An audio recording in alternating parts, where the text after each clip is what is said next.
Her voice cut through the music like glass against steel. Here's to the family fraud in white. The champagne in her hand wasn't for drinking. It arced through the air, catching the lights, and splashed down my shoulder.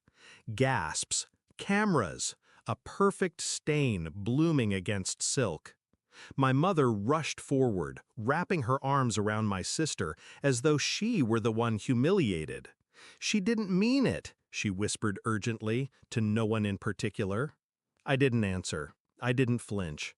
I just let the weight of that moment settle into my bones. They thought my silence meant shame. It meant calculation. Before the poison. For most of my life, my sister, Lena, had been the golden child. Prettier, louder, softer in ways the world rewards.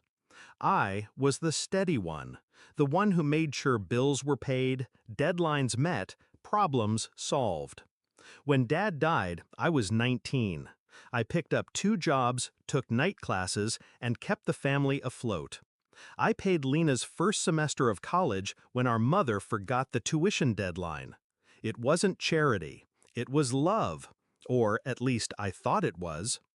Over the years, I funded her textbooks, her rent when she couldn't make ends meet, her summer trip to Italy for the experience. No one noticed the pattern. Money always flowing in one direction. I didn't resent it. Not then. But people like Lena, they get drunk on the taste of what they didn't earn. The shift. The first sign she'd crossed a line came 6 months before my wedding. I logged into our shared emergency account, the one we'd opened years ago for family use, to transfer a deposit for the reception venue. It was lighter by $9,000. I called her. She laughed. "Oh, come on. It's not like you needed it right away."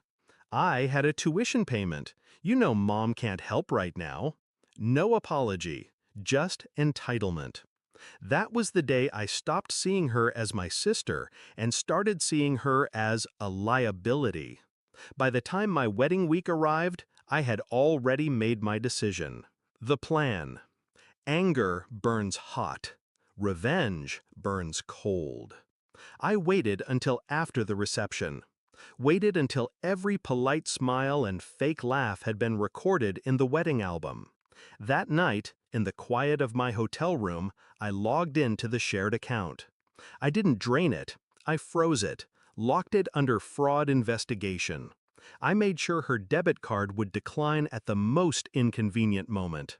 Then I made one more call, to the university's bursar's office. I had been the one making her payments. I had the authority. And that morning, with a calm voice and a few clicks, I withdrew every cent allocated for her next semester's tuition. Payment failed. Enrollment revoked. 8:40 a.m., the official email went out. The screaming. My phone lit up before I'd even finished my coffee. "Mom, you ruined her life!" she shrieked.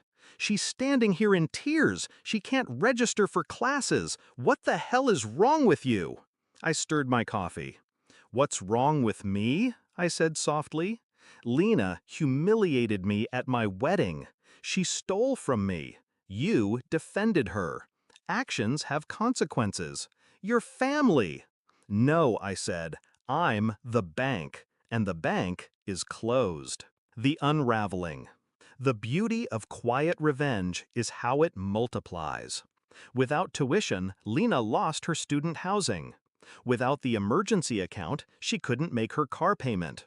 The Italy trip photos she flaunted online became a bitter joke to the friends who now avoided her calls for help. And Mom? She tried to rally the troops, but our extended family, they knew. They remembered who paid for whose rent, who kept the lights on, and who threw champagne in whose face. The confrontation. 2 weeks later, Lena showed up at my door.